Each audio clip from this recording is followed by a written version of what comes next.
So again, our title is Ang Pagdakila ni Juan Bautista kay Jesucristo, Part 2. Sapagkat kung maalala ninyo mga kapatid, bago po ako ma-opera ay napangaral ko po yung unang bahagi ng sermon na ito. At ngayon po ay itutuloy lamang po natin yung ating naputol na series. At tayo po ay nasa bahagi na ng Juan 3:31 hanggang 36 o Juan 3, kabanatang 31 at talatang hanggang talatang 36. So kung nakita nyo po mga minamahal, mangyayari po na magsitindig po tayong lahat bilang pagbibigay galang sa pagbasa ng banal at makapangyarihang salita ng Panginoon. Ito po ang salita ng Diyos. Ang nanggagaling sa itaas ay sumasa ibabaw ng lahat. Ang galing sa lupa ay tagalupa nga, at ang ukol sa lupa ang sinasalita niya. Ang nanggaling sa langit ay sumasa ibabaw sa lahat. At kanyang nakita at narinig ay siyang pinatotohanan niya. At walang taong tumatanggap ng kanyang patotoo. Ang tumatanggap ng kanyang patotoo ay naglagay dito ng kanyang tatak na ang Diyos ay totoo. Sapagkat ang sinugo ng Diyos ay nagsasalita ng mga salita ng Diyos, sapagkat hindi niya ibinibigay ang Espiritu sa pamamagitan ng sukat. Sinisinta ng Ama ang anak at inilagay sa kanyang kamay ang lahat ng mga bagay. Ang sumasampalataya sa anak ay may buhay na walang hanggan, ngunit ang hindi tumatalima sa anak ay hindi makakakita ng buhay, kundi ang puot ng Diyos ay sumasa kanya. Pagpalain mo, aming dakilang Diyos, ang iyong mga salita, nawa po ay magdulot ito ng kaligtasan sa mga wala pa nito at katibayan ng pananampalataya sa mga banal. Sa pangalan ng aming Panginoong Yesus. Amen. Kakaupo na po kayo mga minamahal.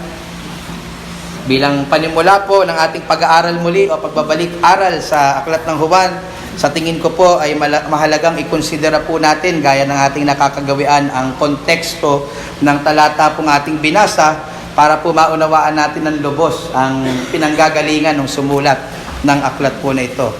Bago po ako maoperahan, 3 linggo na po ang nakakaraan, pinangaral ko po muna sa inyo yung nakasulat sa Juan 3:22 hanggang 30, na sa mga talatang ito mababasa natin ang tagpo kung saan nagkasabay ang ministeryo ng ating Panginoong Jesucristo at ng mga alagad ni Juan Bautista. Naalala niyo po ba yon? Nasa isa silang dako, sabay silang nagbabautismo. Yung grupo ni Juan Bautista ay nasa kabilang dako. Ang grupo ng Panginoong Hesus ay nasa kabilang dako at abot tanaw nila ang isa't isa. Makikita natin yan sa Juan 3:22 hanggang 24 sa context. At pagdating po sa verse 25, mababasa natin na nagkaroon po ng isang pagtatalo. Masasabi nating mainit na debate ang mga alagad ni Juan Bautista at isang hindi pinangalanang Hudyo. At marahil ang kanilang pinagtatalunan ay may kinalaman po sa bautismo. Sinabi ko pong marahil sapagkat hindi naman eksaktong sinabi ko ano ba talaga ang kanilang pinagtatalunan.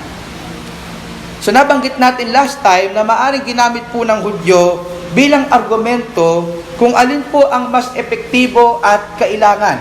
Yun bagang bautismo ng ating Panginoong Hesus o yung bautismo na ginagawa ng kanilang leader na si Juan Bautista. At ito po ang nag-trigger lalo sa mga alagad ni Juan Bautista upang magtanong at ilabas ang kanilang sama ng loob o if you will, frustration kay Juan Bautista laban sa ating Panginoong Hesus. At ang sabi nila sa verse 26 ng same chapter, and I quote, at sila'y nagparoon kay Juan at sa kanya'y sinabi, Rabbi, yaong kasama mo sa dako paroon ng Jordan na binigyan mong patotoo, narito, siya'y bumabautismo at ang lahat ng mga tao'y nagsisiparoon sa kaniya. Sa talatang ito makikita natin at mararamdaman natin marahil ang tila paninibugho at galit ng mga alagad ni Juan Bautista sa Panginoong Hesus at sa kanyang mga alagad. Sapagkat hindi nila binanggit ang pangalan ng Panginoong Hesus. Napansin niyo po ba sa talata? Ang sabi, yaong kasama mo sa dako pa roon ng Jordan. Di pwede naman sabihin, ang Panginoong Jesus na tinasabi mong kordero ng Diyos. Pero ang sinabi nila, yaong kasama mo sa dako ng Jordan. Parang pagka magkagalit kayong mag-asawa. Diba? Ayaw niya siyang tawagin sa pangalan o ayaw mo siyang tawaging love. Kung love ang tawagan ninyo o heart. Ayan, si Mami, heart and love. No? At yung misis ko, isang indikasyon na galit na siya sa akin kapag tinawag na akong Jezreel. Jezreel! Alam ko na, kailangan ko nang umayos. Ano po? Pero dito makikita nyo, hindi sila matawag na sa pangalan ng Panginoong Jesus kasi meron silang sama ng loob, meron silang pagseselos, meron silang pagninibugho. Yaong kasama mo sa dako roon ng Jordan, na binigyan mong patotoo, narito siya'y bumabautismo at lahat ng mga tao'y nagsisipa roon sa Kanya. Ramdam niyo sila, mga kapatid? Nakukuha pa nilang mag-exaggerate ng kwento para lang mas lalo pasamain ang sitwasyon. Paano ko po nasabi? Ang sabi, lahat ng mga tao ay nagsiparoon sa Kanya. Lahat nga ba? May ilan nga na nagpupunta pa rin sa kanila. Pero para ganun tayo, pag kami gusto tayong sirain tao, nag-i-exaggerate tayo, di ba? So sila ganoon. Gusto nilang pagsabungin ng Panginoong Jesus at ang Juan Bautista. Kaya sabi, lahat ng mga tao nandun na. Ano? Ngunit hindi po nila inaasahan ang sagot ni Juan Bautista. Imbis po na siya ay magpadala sa paninibugho na nararamdaman ng mga alagad ni Juan Bautista, ang ginawa pa niya ay mas dinakila pa niya ang Panginoong Jesus at ipinaliwanag pa niya kung bakit hindi siya karapat-dapat sa pagdakila na gusto nilang ibigay sa Kanya. Kung meron mang dapat madakila, kung meron mang dapat mataas, ang sabi sa 27 hanggang 29 ng Kabanatang 3, walang iba kundi ang Panginoong Jesus. Sabi niya. At makikita natin ang summary ng prinsipyo o ng sinabi ni Juan Bautista pagdating po natin sa verse 13 ng same chapter. Ang sabi doon kung saan sinabi niya, siya'y kinakailangang dumakila, ngunit ako'y kinakailangang bumaba. He, Christ, must increase, but I, John the Baptist, must decrease. At nagpatuloy po ang pagbibigay ng dahilan ni Juan Bautista sa kanyang mga alagad kung bakit hindi siya kinakailangang maitaas gaya ng gusto nila, kundi ang Panginoong Hesukristo lang ang nararapat ng ganitong pagdakila at pagtaas. At iyan po ay makikita natin sa teksto na pinag-aaralan po natin. Dito makikita natin in verses 31 to 36 yung mga dahilan ni Juan Bautista kung bakit si Kristo lang ang dapat maitaas at hindi po siya. At yung unang dahilan po na makikita natin sa talata na binanggit ni Juan Bautista ay ang pinagmulan ni Kristo. Ang pinagmulan ni Kristo. Pasinin niyo po yung verse 31. Ang nanggagaling sa itaas ay sumasaibabaw ng lahat. Ang galing sa lupa ay tagalupa nga. At ang ukol sa lupa ang sinasalita niya. Ang nanggaling sa langit ay sumasaibabaw ng lahat. Sa talata pong ito, pinapakita ni Juan Bautista ang napakalaking agwat nila ng ating Panginoong Hesukristo. Si Juan Bautista po, bagamat ipinakilala ng Panginoong Jesus sa aklat ng Mateo 11:11 na pinakadakila sa lahat ng tao sa balat ng lupa. Ang Panginoong Jesus po ang nagsabi niyan, siya pa din po ay galing sa lupa. Marami pa rin po siyang kahinaan, kakulangan, marami siyang limitasyon at pag-aalinlangan at fear o takot sapagkat siya'y tagalupa, or in other words, tao lang din siya na gaya po natin. Siya po, wika ng Panginoong Hesus, ay nagsasalita ng ukol sa lupa, sabi sa talata. Ibig sabihin, dahil marami siyang limitasyon at kahinaan, may mga pagkakataon po sa buhay ni Juan Bautista na nagsasalita siya ng mga na mayroong pagdududa at takot sa kanyang puso gaya ng maraming mga tao sa lupa. Isang halimbawa po niyan ay noong siya'y nakulong dahil sa pagsita niya kay Herodes, dahil inasawa ni Herodes yung hipag niyang si Herodias. Sa Mateo 14, makikita niyo po yan. At dahil sinita niya yung pinakulong siya ni Herodes.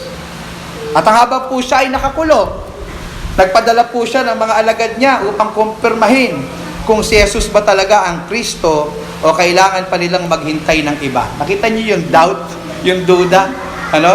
All this time, pinapahayag niya na si Jesus ang kordero ng Diyos na mag-aalis ng kasalanan ng sanlibutan. All this time, pinapatutuon niya na si Jesus ang Kristo. Ngunit sa pagkakataong ito na mahirap na sitwasyon ng kanyang buhay na siya ay nakakulong, nakita niyo na nagkaroon po siya ng pag-aalinlangan. Marahil dahil hindi nagme-make sense sa kanya yung mga nakikita niyang nangyayari. Maaaring sinasabi niya, di ba ang sabi ng Biblia, darating ang Kristo upang iligtas kami sa kamay ng mga kaaway na hintil. Bakit tila walang nagbabago sa sitwasyon? Narito nga ako't humihimas ng rehas. Maaaring sinasabi niya sa puso niya. Kaya nakikita natin dito na tila na shake ang kanyang pananampalataya. Gaya ng marami sa atin, mga minamahal, sa tuwing tayo dumadaan sa mga pagsubok. Panginoon, sabi mo hindi mo ako pababayaan.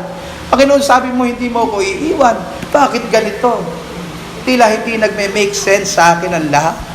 Di ba dumadaan din tayo sa puntong ganon, if we will be honest, sa ating mga puso. Ngunit mga kapatid, ibahin nyo ang ating Panginoong Jesucristo. Ang sabi po sa pahayag ni Juan Bautista tungkol sa kanya in verse 31, ang nanggaling sa itaas, namely si Jesus, ay sumasa ibabaw ng lahat. Hindi po gaya ni Juan Bautista na tagalupa at maraming limitasyon at kahinaan, si Jesus ay mula sa langit at may lakas ng isang Diyos. Hindi po gaya ni Juan Bautista na na-shake yung kanyang pananampalataya nung siya po ay nakakulong. Si Jesus ay nanatiling tapat hanggang wakas. Siya po ay binugbog. Siya po ay hinagupit. Siya po ay winalanghiya. Siya po ay ipinako sa krus. Ngunit nanatiling matibay ang kanyang pagtitiwala sa Diyos. Naging masunurin siya hanggang sa kamatayan sa krus. Ang sabi sa Filipos 2:8, at palibhasa ay nasumpungan sa anyong tao, siya ay nagpakababa sa kanyang sarili na nagmasunurin hanggang sa kamatayan. Oo, sa kamatayan sa krus. Ngunit maliban po sa kanyang katatagan, ang kanya pong makalangit na pinagmulan ay nagpapakita din po ng kanyang kadakilaan sa lahat. Ang makalangit na pinagmulan ni Kristo ay nagpapatunay na hindi lang po siya basta-basta tao lang, gaya ng paniniwala halimbawa ng mga iglesia ni Kristo. Ang kanyang makalangit na pinagmulan ay isa sa nagpapatunay na siya po ay tunay na Diyos. Inaral po natin ng mga nakaraan na hindi nagsimbulang umiral lang ang Panginoong Hesus nung siya po ay ipinanganak ni Maria. Siya po ay nagkatawan tao lamang. Ang sabi sa 1:14 sa context lang rin, at nagkatawang tao ang berbo at tumahan sa gitna natin at nakita namin ang kanyang kaluwalhatian gaya ng sabugtong ng Ama, tapuspos ng biyaya at katotohanan. Kapag sinabing nagkatawang tao, hindi siya originally tao. Nagme-make sense po ba mga kapatid? Nagkatawang tao. Siya po ay may naunang kalalagayan bago po siya maging tao. At ano po ang naunang kalalagayan ng Panginoong Hesus? Ayon sa 1:1, nang pasimula, siya ang verbo, at ang verbo ay sumasa Diyos, at ang verbo ay Diyos. At ganyan din po ang malinaw na makikita na yung turo ni Apostol Pablo sa Filipos 2:6-7, and I quote, na siya, bagamat nasa anyong Diyos, ang ating Panginoong Hesus, ay hindi niya inaring isang bagay na nararapat panangnan ang pagkapantay niya sa Diyos, kundi bagkus sinubad niya ito at naganyong alipin na nakitulad sa mga tao. Ibig sabihin, mga minamahal, noong sinabi ni Juan Bautista na ang Panginoong Hesus ay nanggaling sa itaas, ang pinapatungkulan po niya dito ay ang orihinal na posisyon at kalalagayan ng ating Panginoong Hesus bago po siya magkatawang tao. At yamang siya po ay Diyos na nagbuhat sa langit, nararapat po siya sa pinakamataas na pagkilala, pinakamataas na paggalang, pinakamataas na pagpapahalaga, pinakamataas na prioridad, pinakamataas na uri ng pagsunod, at pinakamataas na uri ng pagsamba. Simply because deserve niya ito, mga kapatid, sapagkat siya ay Diyos na nagbuhat sa itaas. Nasabi po sa Efeso 1:19-23, hayaan niyong basahin ko sa salin ng ang salita ng Diyos. Ipinapanalangin ko rin na nalalaman niyo ang napakadakilang kapangyarihan ng Diyos para sa ating mga sumasampalataya sa Kanya. Ang kapangyarihan ding ito ang ginamit niya upang buhayin niyang muli si Kristo at nang paupuin sa Kanyang kanan sa langit. Nasaan si Kristo? Nasa kanan ng Ama sa langit. Ano po ang ibig sabihin nun? Verse 21, kaya nasa ilalim ng kapangyarihan ni Kristo ang lahat ng espiritong naghahari at namamahala. Mga espiritong namumuno at may kapangyarihan. Ang titulo niya ay hindi mapapantayan ni numan. Hindi lang sa panahong ito, kundi sa darating pang panahon, ipinailalim ng Diyos kay Kristo ang lahat ng bagay at ginawa siyang Pangulo ng lahat para sa ikabubuti ng Iglesia, na siyang katawan ni Kristo. Ang Iglesia ay ang kabuuan ni Kristo na siyang bumubuo sa lahat. Mga kapatid, yamang si Kristo po ay buhat sa itaas at Diyos, siya po ay pinakadakila sa lahat. Ganyan po makikita natin turo ni Apostol Pablo sa talatang ito. Ganyan po makikita natin turo ni Juan Bautista. At I hope ganyan mo siya nakikilala sa mga oras na ito, kapatid. Ganito ba ang trato mo? Ganito ba ang pagturing mo sa Panginoong Hesus? Siya ba talaga ang tinuturing mong pinakadakila sa iyong buhay?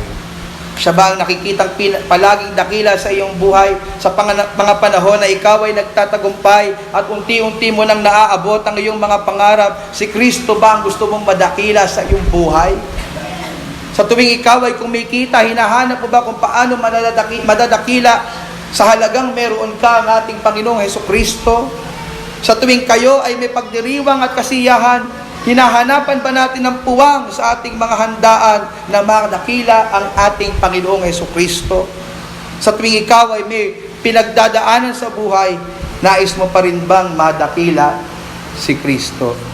Nakagaya ni Job, matapos po niyang marinig ang masamang balita na samsam ang kanyang mga ari-arian, nangamatay ang kanyang mga anak, at sa kabila ng napakasaklap na pangyayari sa buhay ni Job, siya pa rin po ay sumamba sa Panginoon at nagsabi, ipinanganak akong walang dala at namamatay din akong walang dala. Ang Panginoon ang nagbibigay ng lahat ng meron ako, at ang Panginoon din ang kumuha nito. Purihin ang pangalan ng Panginoon.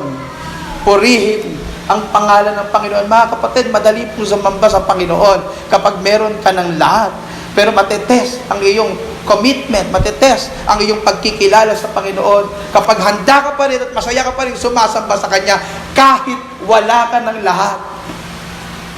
Kahit may karamdaman ka, kahit wala kang pera, kahit may problema kayo sa bahay, naririto ka para sumamba sa Panginoon, at doon nasusukat ang malaki mong pagdakila at pagkakakilala sa Diyos.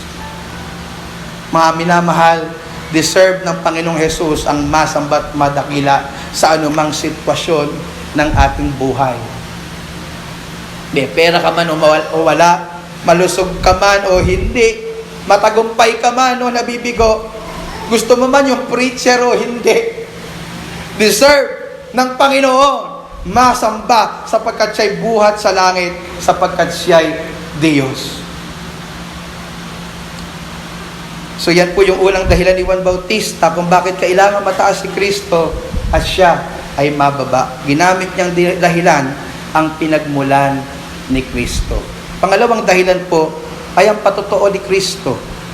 Isa po sa pinagseselosa ng mga alagad ni Juan Bautista sa context ay mas maraming nakukumbisi si Kristo, tira mas magaling mangaral si Kristo at dumadami ang kanyang followers kumpara sa kanilang leader na si Juan Bautista. At tila nauungusan na sila ng bagitong ito. Kasi kalalabas lang ni Kristo sa ministry noong time na yun eh. Kaya mapapansin po natin in verses 32 to 34 na imbes na konsintihin ni Juan Bautista ang kapritsyohan ng kanyang mga alagad, tinuro niya na kung nauungasan man siya ni Kristo sa kanyang pangangaral, deserve niya yon. Bakit? Sapagkat ang kanyang kaalaman kumpara sa akin walang hanggan. Kumpara sa nalalaman ni Juan Bautista, limitado lamang ang kanyang pagkakakilala sa Diyos. Ang kaalaman ni Kristo ay walang hanggan at direkta niyang nakita at narinig sa Diyos. Tingnan niyo po sa verse 32 ng same chapter. At kanyang nakita at narinig at siyang pinatotohanan niya. Sa chapter 1 verse 18, mababasa din natin na walang taong nakakita kailanman sa Diyos ang bugtong na anak na nasinapupunan ng Ama. Siya ang nagpapakilala sa Kanya. In this verse, makikita natin na si Jesus lamang ang may kumpletong pagkakakilala sa Ama, bagay na hindi taglay ni Juan Bautista at sino mang tao. Sa John chapter 8 verse 40 and John 15 verse 15, mababasa natin doon na ang lahat ng sinasabi ni Jesus ay rekta niyang narinig mula sa Ama. Sa makatuwid, hindi lamang po siya may kompletong unawa kung sino ang Ama, siya po ay may kompletong mensahe rin mula sa Ama. Hindi lang po niya ito nakita at napulot lang kung saan, siya po ay may first-hand knowledge sa mga ito. Sa makatuwid, kung mas dumadami ang followers ng Panginoong Yesus kaysa kay Juan Bautista, ay deserve po niya iyon. Sapagkat mas deserve niyang pakinggan ng mga tao dahil siguradong walang kamalian ang kanyang mga pinapahayag. Unlike John the Baptist o sino mang tao, kagaya ko, na may limitasyon at maaari din hong magkamali. However, ang sabi po sa dulong bahagi ng verse 32, walang taong tumanggap sa kanyang patotoo. Napansin niyo po yung malungkot na bahagi na yon?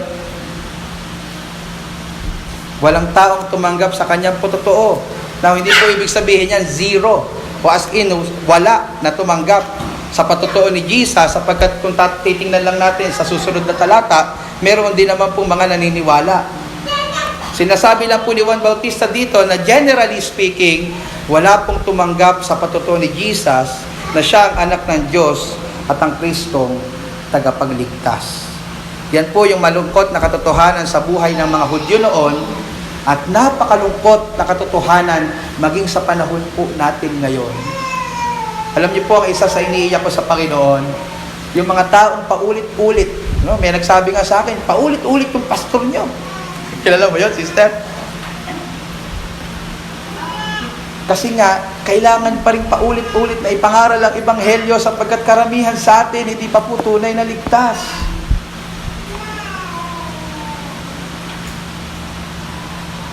Yan po yung malungkot na katotohanan. Week in, week out, every Sunday, you hear the gospel, uuwi ka nang wala pa rin pinagbago sa iyong pananampalataya. Patuloy ka pa rin sa dati mong buhay. Patuloy ka pa rin na ikaw ang boss ng buhay mo at hindi si Kristo. Yun po ang problema. Walang taong tumanggap sa kanyang patotoo. Even now. Bagamat maliwanag na pinapahayag kung sino si Kristo, marami pa rin po ang hindi nagtitiwala sa Kanya. At isa pa pong dahilan kung bakit superior at mas dapat pakinggan sa lahat ang sinasabi ni Jesus kaysa kay Juan Bautista ay sapagkat ang paniniwala sa patotoo niya ay katumbas ng paniniwala sa patotoo ng Diyos Ama. Kung maniniwala ka kay Jesus, naniniwala ka rin sa God the Father. Tingnan niyo sa verse 33. Ang tumatanggap sa kanyang patotoo, Jesus, ay naglagay dito ng kanyang tatak na ang Diyos ay totoo. Yung salita pong tatak po dyan ay pumapatungkol sa instrumentong ginagamit na pangtatak. Kaya nga tatak, seal. At ang seal nung araw, even naman sa panahon natin ngayon, ginagamit siya bilang markahan ng isang pag-aari. Halimbawa, itong Bible na to, pinakatakan ko, property, Pastor Jeffrey. Ibig sabihin, sa akin to. So, ang dokumento naman, mga kapatid, kapag ang isang dokumento ay may tatak, halimbawa, may nagpunta sa inyong barangay, naniningil, may dalang papel, basura lang po, 500. Sister Cecil, magbibigay ka agad? Hindi, titingnan mo muna kung legit. Paano mo malalaman kung legit? May tatak ng barangay. Kapag wala, modus yon. Kickback lang ng tanod yon. Yun po ang gamit ng seal nung araw. Para patunayan na isang dokumento ay totoo. Gayun din po, sinasabi dito ni Juan Bautista, ang mga naniniwala daw sa mga sinasabi ni Jesus ay nagbibigay ng kanyang approval o tatak na legit ang Diyos o totoo ang Diyos. Hindi siya sinungaling at hindi po siya manloloko. In other words, kapag po naniniwala daw tayo na sinasabi ni Jesus, sa sinasabi ni Jesus, naniniwala din daw po tayo sa sinasabi ng Diyos. Sa kabilang banda naman po, kapag po tayo ay hindi naniniwala sa mga pinapatotoo ni Jesus, gaya halimbawa na siya ay anak ng Diyos, siya po ay tanging tagapagligtas ng mga makasalanan gaya mo at gaya ko, at wala nang iba, pinapalabas po natin na sinungaling ang Diyos. Akala nyo light lang yung, okay lang, matatapos naman na si pastor. Lagi naman ako nakakarinig ng pag-anyayang sumampalataya sa kanya. Sa ibang araw na lang. Alam nyo mga kapatid, yung attitude na gayon, ang hindi kawalan ng pananampalataya, pinapalabas natin na sinungaling ang Diyos. Kasi sinasabi niya ng tahasan na si Kristo at tagapagligtas, ang anak ng Diyos. At hindi mo ito pinapaniwalaan. Sa makatuwid, ang mga minamahal, hindi po pwedeng kilalanin natin ang Ama, ngunit baliwalain natin ang anak. Ang sabi po sa Juan 5:23, ang hindi nagpupuri sa anak ay ang hindi nagpapapuri sa anak ay hindi nagpapapuri sa Ama na sa kanya'y nagsugo. Maraming tao po na nagsasabi, hindi sila, kagaya po halimbawa ng Muslim, naniniwala ako sa Diyos, pero yung duda lang ako kay Kristo. Hindi po ubra yun, mga kapatid, sapagkat kung ang isang tao ay naniniwala sa Diyos, kailangan din niyang paniwalaan ang sinasabi ng Diyos, anak. Unless hindi siya talaga naniniwala sa Diyos na nagpapatotoo sa anak. Sa makatuwid, sinasabi dito ni Juan Bautista sa kanyang mga alagad na dapat lang pakinggan ng mga tao ang patutuo ni Jesus sapagkat ang paniniwala sa patutuo niya ay katumbas ng paniniwala sa Diyos. At ang pagdududa sa patutuo niya ay pagdududa sa patutuo ng Diyos ayon po sa Juan 5, talata ay 10. Pangatlong dahilan na nakita natin sa talata kung bakit superior at nararapat pakinggan ang patutuo ni Jesus kaysa kay Juan Bautista ay sapagkat lubos na nananahas sa kanyang Espiritu Santo. Tingnan niyo po sa verse 34, sapagkat ang sinusugo ng Diyos ay nagsalita ng mga salita ng Diyos sapagkat hindi niya ibinibigay ang Espiritu sa pamamagitan ng sukat. Sa salin ng ASD, mas malinaw po dito, pakinggan niyo po, sapagkat si Kristo na sinugo ng Diyos ay nagpahayag sa atin ng mga sinasabi ng Diyos dahil lubos na ipinagkaloob sa Kanya ang banal na Espiritu. Mapapansin niyo po, ang verse 34 ay nagsimula po sa salitang sapagkat. Ito po ay sapagkat nagbibigay po si Juan Bautista ng paliwanag sa sinabi po niya in verse 33 kung bakit po ang pagtanggap sa patutuo ni Jesus ay katumbas ng pagtanggap sa patutuo ng Ama. Ito daw po ay sapagkat ang sinugo ng Diyos ay nagsasalita ng mga salita ng Diyos. In verse 34. Then ipiniliwanag po niya kung bakit ang salita ni Kristo ay katumbas ng salita ng Diyos. Ito daw po ay sapagkat, verse 34, nananahan sa Kanya ng walang sukat at walang limitasyon ang Espiritu ng Diyos. Sabi sa verse 34, sapagkat hindi niya ibinigay ang Espiritu sa pamamagitan ng sukat o dahil lubos na ipinagkaloob sa Kanya ang banal na Espiritu, sabi sa ASD. Si Juan Bautista po, gaya ng ibang mananampalataya, ay nagtataglay din ng Espiritu Santo in some extent. Tayo po may Holy Spirit din. Ngunit, iba po ang nasa Panginoong Jesus. Tinataglay niya ang banal na Espiritu ng walang sukat, walang hanggan, at walang limitasyon.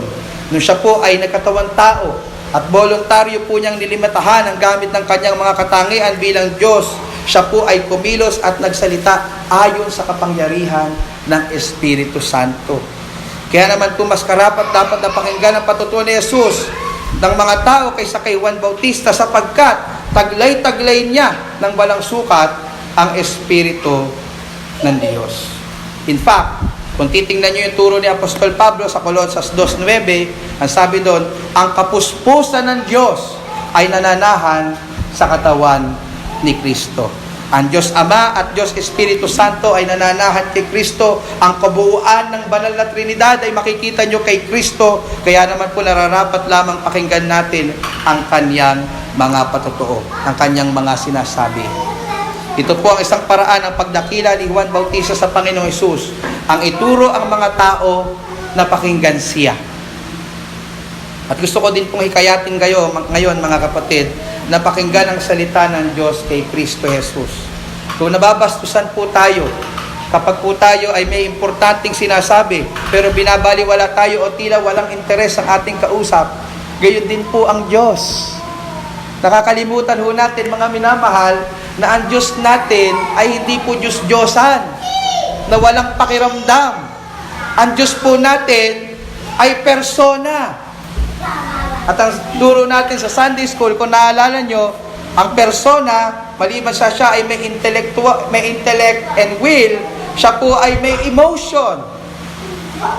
Minsan hindi tayo conscious na ang Diyos natin ay may pakiramdam din.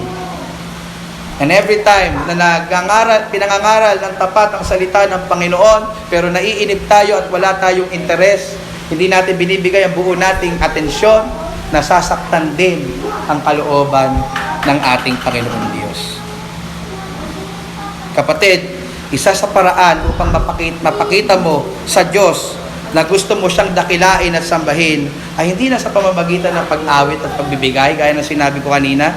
Mas maipapakita mo ito sa pamamagitan ng buo mong atensyon at interes sa kanyang mga salita.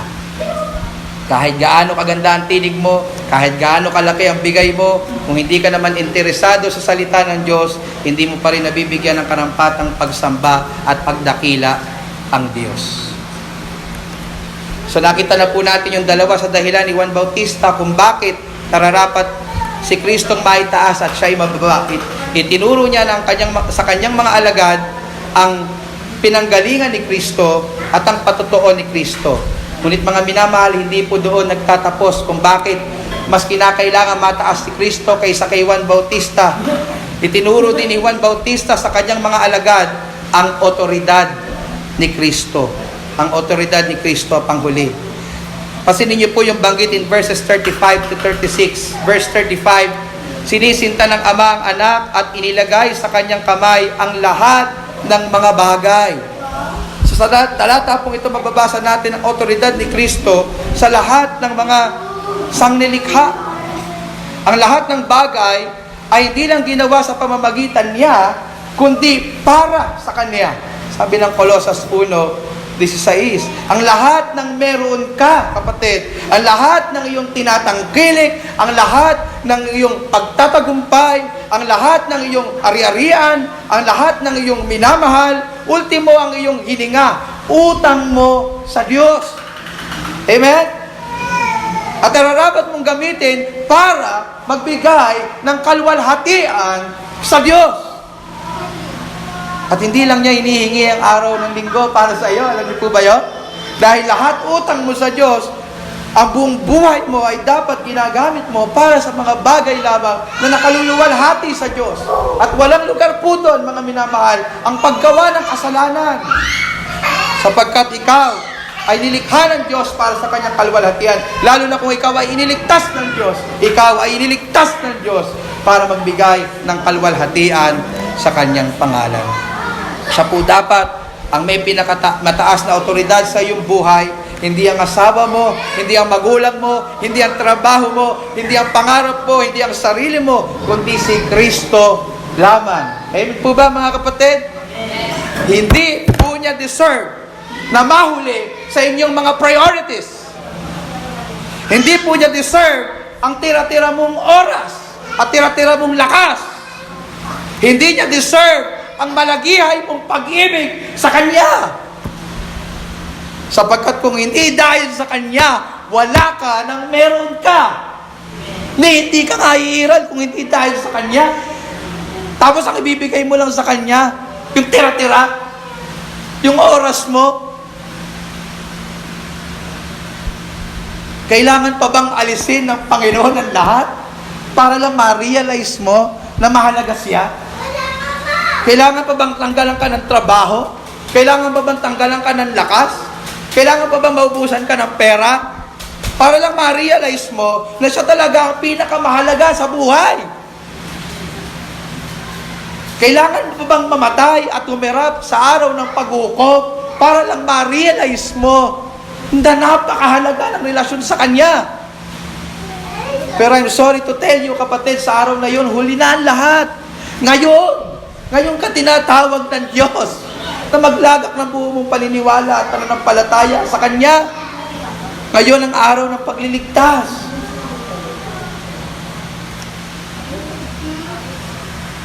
Maliban po sa otoridad ni Kristo sa lahat ng sanilikha, tinuro din po ni Juan Bautista sa kanyang mga alagad ang otoridad ni Kristo sa eternal na destinasyon ng tao.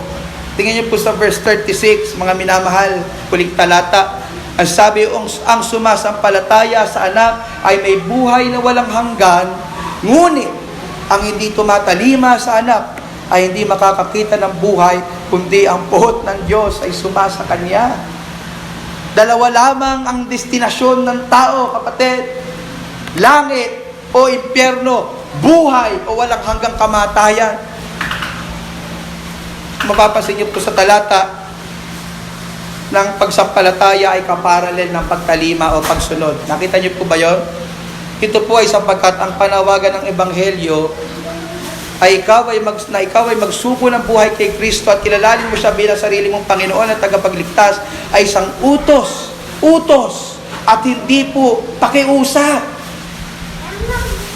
Meaning, kung hindi ka sumasampalataya, ikaw ay hindi sumusunod sa utos ng Diyos at ikaw ay nagnerebelde sa Kanya at nananatili daw sa iyo. Napansin niyo po yun? Nananatili daw sa iyo ang puot ng Diyos na walang hanggan mong mararanasan sa impyerno. Ngayon pa lamang po pala ang hindi sumasampalataya ay nasa ilalim na ng puot ng Diyos. At darating ang kasukdulan nito sa lugar na tinatawag na impyerno kung saan wala na dong awa, wala na dong pag-ibig, wala na dong biyaya. Purong hatol at puot, parusa ng Diyos ang mararanasan ng isang taong hindi magsisisi at sasampalataya sa Kanya. Kapatid, kay Kristo lamang nakasalalay ang eternal na destinasyon ng iyong kaluluwa. Hindi po sa mabubuti mong gawa, hindi po sa iyong relihiyon, kahit baptist ka pa. Hindi sa pag-ipon mo ng ligtas points. Yan po ay nakadepende lamang sa magiging tugon mo kay Kristo ngayon. Ngayon, kapatid. Hindi mamaya, hindi bukas, ngayon. Hindi po natin alam ang araw ng bukas. Ngayon, tinatawag ng Diyos upang sumuko sa Kanya at kilalanin mo siya bilang sarili mong Panginoon. Kung ikaw ay sasampalataya, buhay na walang hanggan ang mapapasa iyo. Ngunit kung hindi, ito'y katumbas ng pagre-rebelde sa Diyos at ikaw ay patuloy na sasailalim sa Kanyang puot hanggang maranasan mo ang kalubusan nito sa impyerno. Ang tanong ko sa iyo, kapatid, kinikilala mo na ba ang Panginoong Jesus ng kagaya ng pagkakakilala ni Juan Bautista? Kinikilala mo ba siyang nagbuhat sa langit, therefore siya ay kinikilala mong Diyos, nakataas-taasan sa lahat? Pinapaniwalaan mo ba ang kanyang patutuo na siya ay anak ng Diyos at tanging tagapagligtas? At nagpapailalim ka ba sa kanyang otoridad na nag-uutos sa iyo na tigilan mo na ang paggawa ng kasalanan at sumampalataya ka ngayon kay Kristo? O, dalangin to na kung paanong dinadakila ni Juan Bautista si Kristo sa mga talatang ating pinag-aralan, gayon din mo din siya dadakilain sa buhay mo sapagkat siya po ay karapat-dapat.